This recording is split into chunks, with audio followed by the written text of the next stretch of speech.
The philosophy of freedom, Yes. the basis for a modern world conception. Originally published in English in the 1920s, I believe, as the philosophy of spiritual activity on Steiner's recommendation, because he thought that Anglophones had a different understanding of the word freedom than Germans. So he suggested that different title. But this translation by Michael Wilson reverts to the original literal translation, philosophy of freedom, because he thinks we are now, as English speakers, capable of understanding what Steiner meant by freedom, so we can use that word.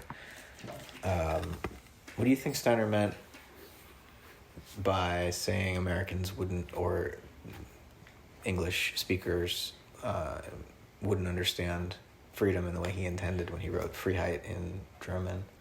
Well, I think it made me think of things that Barfield has said in connection with the English people and the experience of freedom.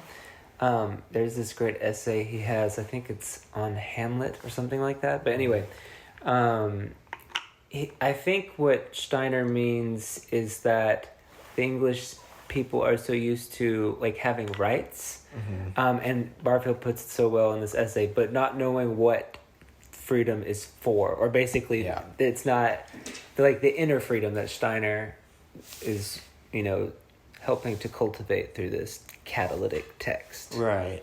So we, Americans and English people tend to think of the political realm when we hear freedom, our rights, my rights. Which are a lot of times protections. Negative freedoms, in other words, right? And Steiner's talking about a cultural or spiritual freedom, What kind of creative? A soul activity. Yeah. That we do as individuals, and that obviously has political implications. But yeah, freedom in the sense that he's talking about it in this book is not freedom from government interference or something like that. Yeah. Or religious imposition or something. It's that too, but it's more our thinking activity, the creative life that is at the core of our soul and that he's trying to direct our attention to in this text. Yeah, it can only be, it's something that, addressed to the reader can only be individual, and willed. Yeah.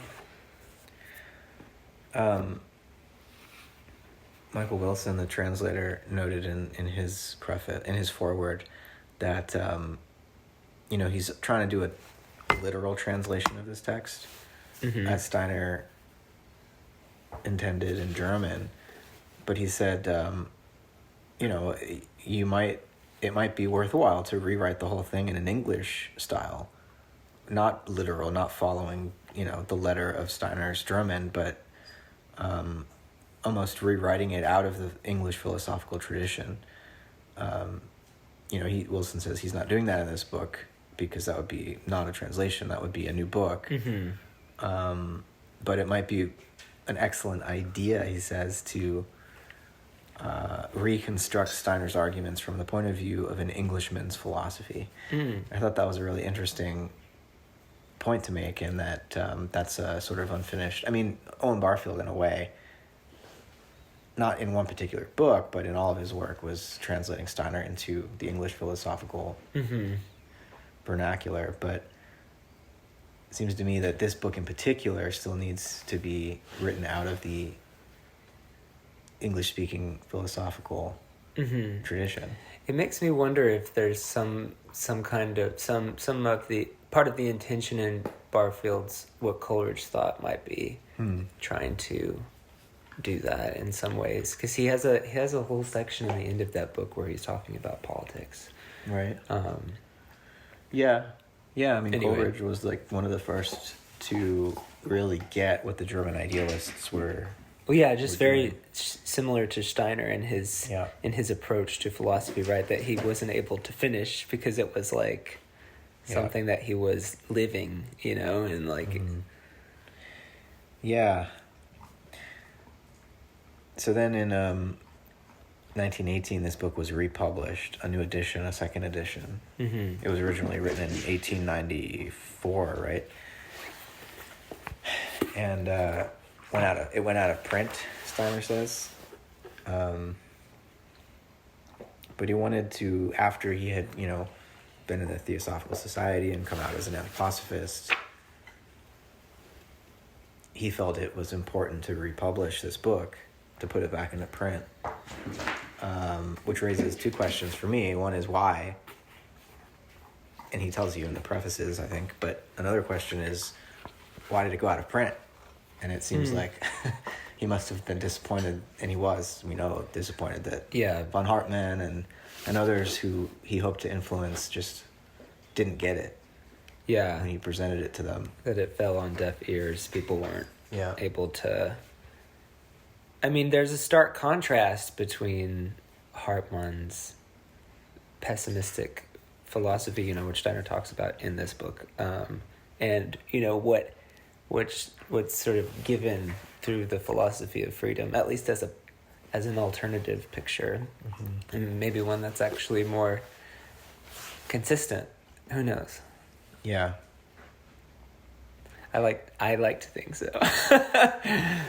Well, it's... because of the way it is edifying of the human being's life and the meaning of life. Well, von Hartmann's edifying too. I mean, there's it seems obvious that Steiner has a deep respect for so many modern thinkers, even if he disagrees with their conclusions, because he recognizes the situation that the I finds itself in, the individual spirit finds itself in our time, and has great sympathy for people's struggle. I mean, anyone who has a desire to know the truth, I think, will have won Steiner's appreciation, and encouragement. But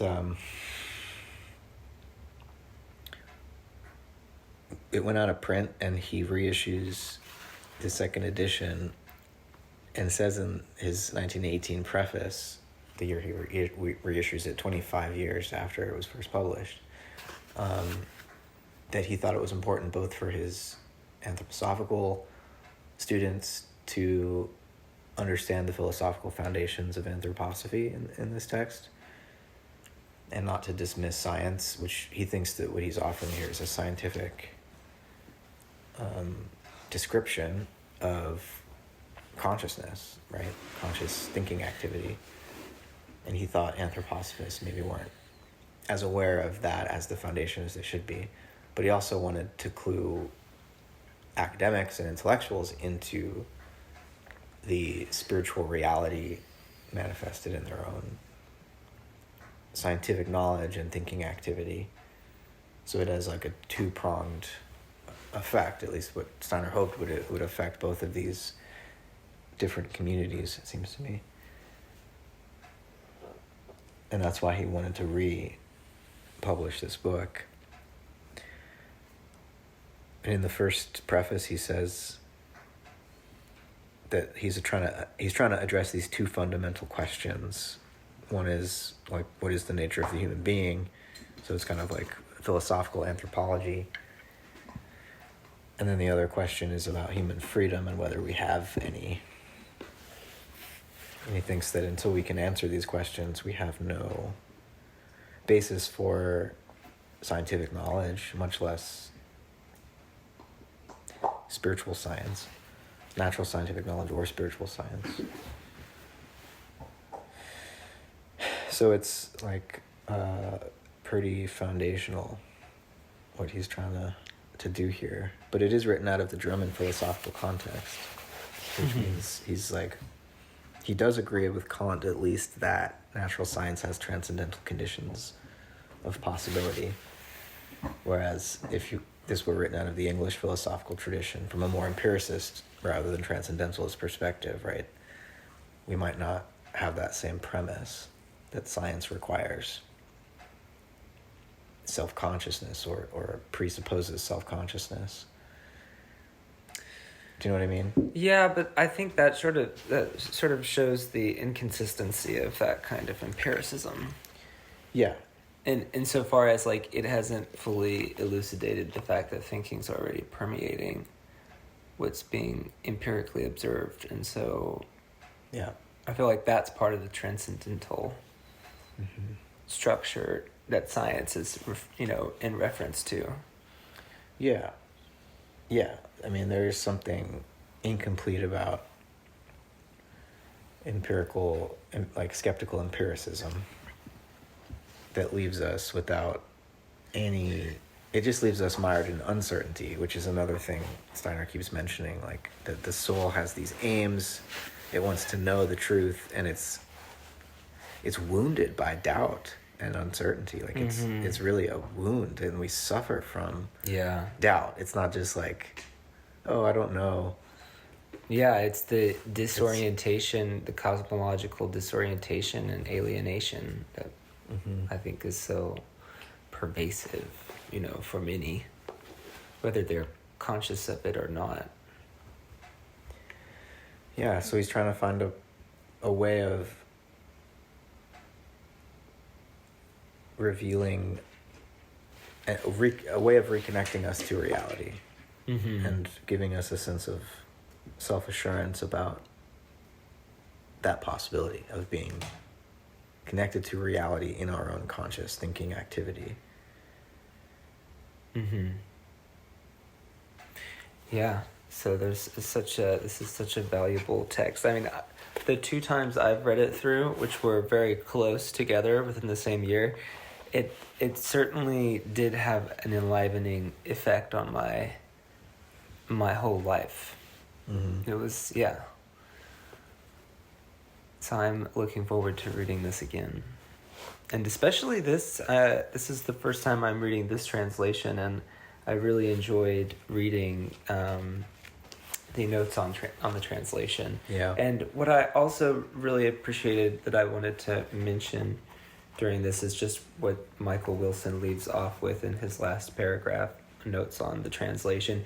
He says, "It was the late Friedrich Güter who showed me, together with many others, the importance of this book as a basis for the social as well as the intellectual life of today." Yeah. And I feel like that was, that just really spoke to me, because I think it's very true, and it's still very true. This was written in 1964, this paragraph. At first I thought it had been written more recently, but it just shows how salient this text is for its capacity to bring people into an experience of thought, participation in the, and into the creative intelligence of life in the cosmos. Yeah, that we are. So this is a book for individuals, but it has social and political relevance, because it will transform society if people were to, on a mass scale, become aware of their own thinking and what it reveals about reality. Well, and these notes on the translation and the different words, like, and this quote from Schiller, maybe you can read that in a second, in the first preface that Steiner had for this book, The Philosophy of Freedom. It just reminded me of the way in which,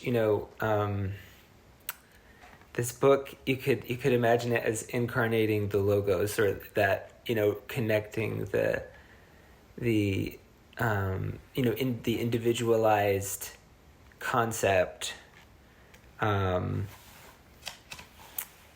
So there's this connection being made between the ideas and individual experience in the world of the senses. And there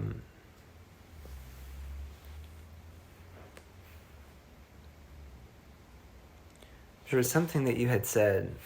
I forgot. It's okay. Should I read the Schiller line? Sure, yeah. Damn it, what was it? We can just skip over that. This translation is, it's in Steiner's 1894 the preface. first one, right? Yeah. It's translated by E. Bulwer Lytton into English. And Schiller writes, "Truth seek we both, thou in the life without thee and around, Let me start over and just say this is, I think, a reference from Schiller to Goethe, and there are two different ways of engaging with reality. So Schiller writes, "Truth seek we both, thou in the life without thee and around, I in the heart within. By both can truth alike be found. The healthy eye can through the world the great Creator track. The healthy heart is but the glass which gives creation back." The glass or the mirror. Yeah. Oh, that's beautiful. It reminds me so much of Kant. I said this to you earlier, but his critique of practical reason, I believe, has this line, and it's on his tombstone, that two things fill the mind with ever-renewing wonder and awe: the starry heavens above me and the moral law within me. And, Schiller, of course, is kind of a romantic Kantian, so he's clearly alluding to this Kantian sense of a heart divided, or the heart and the eye, or mind, or, our desire to know the truth and our desire to will the good. Yeah, it's the harmonizing of the polarity. Yeah, which for Schiller would be the feeling beauty. That's harmonizing the polarity. But truth is not just this abstract concept. We need to make, Steiner keeps reminding us, we need to make the truth our own, or individual personalities of our day demand that truth be directly, that they can directly experience the truth. And we're not satisfied with just beliefs. We're not satisfied with,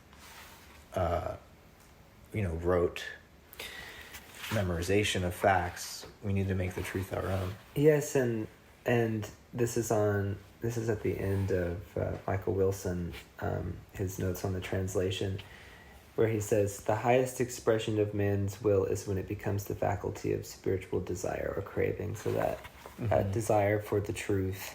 And then at the end, he says again, motive power of the will, that the original motive power of the will is in fact desire, and that desire can be transformed by knowledge into its most noble form, which is love. Yeah, that's beautiful. Yeah, and I love when Steiner says in his preface that once the discovery is made in the field of our experience, that we have this inner freedom in our thinking activity, that whether, he says, once this discovery is made, whether by desire or destiny, we can become impelled to adventure further into the breadths and depths of the enigmatic life, this enigmatic life of ours. Where does he say that? In the 1918 preface. Okay. And that's just enticing to go in. And, we've both read this book before, but it definitely repays multiple readings. What were you going to say? Well, just that we just finished reading Riddles of Philosophy, and that was my first reading, yours too, of that book, right? Yeah. And he mentions that in his 1918 preface, that when he was reissuing this book, he had already just a few years earlier written the second part of Riddles of Philosophy on contemporary world conceptions, in the 19th century. And he says that the recent philosophical tendencies, when he reissued Philosophy of Freedom, he didn't feel the need to bring it into dialogue with more recent philosophical tendencies because he had addressed them in Riddles of Philosophy. And, it made me think of this thing Schelling says in a letter to Hegel when they're both young, still friends, in the early, maybe it was late 1790s, and Schelling says to Hegel, Kant has provided the results. Kant has supplied the results, but the premises are still missing. And I feel like Philosophy of Freedom is the premise of anthroposophy, the premise of what Steiner's trying to do in Riddles of Philosophy. Well, yeah, because it just opens the individual, onto their destiny, basically. Because, that's why he wanted initially, right, to change the title to The Philosophy of Spiritual Activity, because that's like with the text, as far as I understand it, his intention was basically to catalyze that opening through engaging the reader in active thinking. Right. So this is a work of philosophical anthropology in one sense, but it's also a spiritual exercise. Yeah. And, you know, it's interesting. I was thinking, as we've been talking, how it's a tradition, you know, in the anthroposophical world for people to read this together and to read it over and over and over again.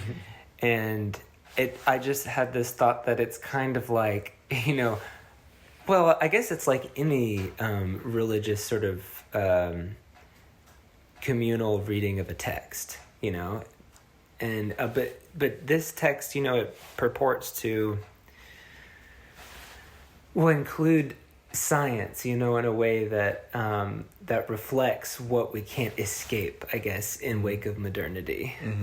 You know, it's like Raymond Panikar says that now, like, and maybe there's always been a conceptual element to cosmology, but now there's a kind of inescapable conceptual aspect to cosmology that reflects natural science. Yeah. I mean, he does want to insist that not only is this a scientific work, but it's also a precondition of natural science. Yes. That we grasp this true activity picture. of thinking. Yeah. To bring the disciplines together. But he's really trying to emphasize how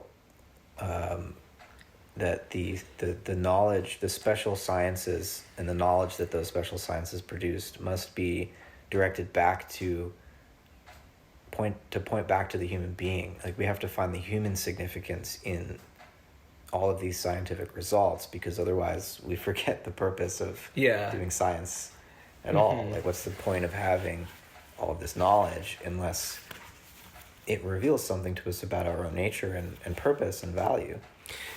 Can I share this last one of these last paragraphs where he's talking about this? All science would be nothing but the satisfaction of idle curiosity did it not strive to raise the value of existence for the personality of man. The sciences attain their true value only by showing the human significance of their results. The ultimate aim of the individual can never be the cultivation of a single faculty, but only the development of all the capacities that slumber within us. Knowledge has value only insofar as it contributes to the all-around development of the whole nature of man, or the human being. Yeah. That's from Steiner's 1894-1918 revised preface to the first edition. Yeah. I just thought, as I was reading that, you know, like, just how prevalent it is to think about, like, the value, like, what the value of science or scientific work, how it's been hijacked by profit. Yeah, I mean, so much has. Technology. Almost everything has. But yeah, I mean, it's techno-capitalist science. Like, you always have to put that. it's like, But we can still do spiritual science without much funding. I mean, gotta have a place to sleep and food to eat, but given that, we can all still do spiritual science, and we can, you know, still appreciate what natural science has revealed and discovered, and even what through its technological applications it has created, because all of that has been and will continue to be transformative, but we shouldn't try to spiritual power. It is, but we shouldn't try to make science our religion. Well, yeah. Or the source of our worldview, because we shouldn't try to get a complete cosmology from just science, natural science, because there's more to the universe than the outward senses can detect. There is something immeasurable, and it's basically everything that has to do with our own consciousness that can't be measured and can't be quantified and can't figure into the models that natural science uses to, you know, make predictions about the workings of the outside world. There's always something left out of those models, and Steiner's trying to direct our attention to what that is, not so we can just say, oh, it exists, but we don't know anything about it because it can't be measured, but that there's this other form of science that's qualitative, that's phenomenological and experientially based, but that's nonetheless scientific, spiritual scientific. And this is the method, this is the invitation. And it's not easy because there's a moral dimension to it too. It's not just theoretical, it's about how we act and how we live. And it's also, it's worth mentioning that this arises, didn't Michael Wilson say that, this arose out of the Weimar times, and so Goethe or in the 1890s, Rudolf Steiner was the editor of Goethe's works, and so this scientific work, this sort of his scientific works, and so Schopenhauer's complete works too. And so this, but especially with Goethe's work, the catalytic opportunity that is the philosophy of freedom reflects his deep understanding of Goethe's work, but also incorporates his own spiritual experience. And so I really think we're going to get into it as we read it over the next few weeks, but just the way that he talks about the relationship between thinking and perception, and this potential to participate, like it kind of sort of like in that Schiller quote that you shared, it's maybe bringing Schiller also, especially as concerns the moral imagination and action. You can hear Schiller's harmonizing of the sensual and the intellectual together in this sort of life that is art. And he says at the very end in one of his prefaces that philosophy is the art of concepts, and just the artistry, that the philosophy is a kind of, could be experienced as a musical score, but then that has a kind of potential, or the ideal, I guess, is for it to have an effect on our lives, Yeah. to inform our lives. Science seeks special knowledge of the workings of the world, while philosophy seeks to make this knowledge organically alive, and also adds this artistic dimension that you were describing. The freedom dimension. Through the etheric conceptual realm, as Steiner describes it. The ethereal conceptual realm, but I think he is making a reference to etheric thinking or etheric imagination when he says that, which would be this new form of perception that we can begin to cultivate after we've become aware of our own thinking activity and grasped concepts not as abstract universals, but as through our own individuality, the creative energies of our personality, grasp those concepts as our own, right? But also in grasping them as our own, participating in a shared reality of ideas. Like, it's in the ideal realm when we fully understand a concept and don't just memorize it and repeat it, that we actually share a realm of forms with every other human being and with the whole of the cosmos, ultimately.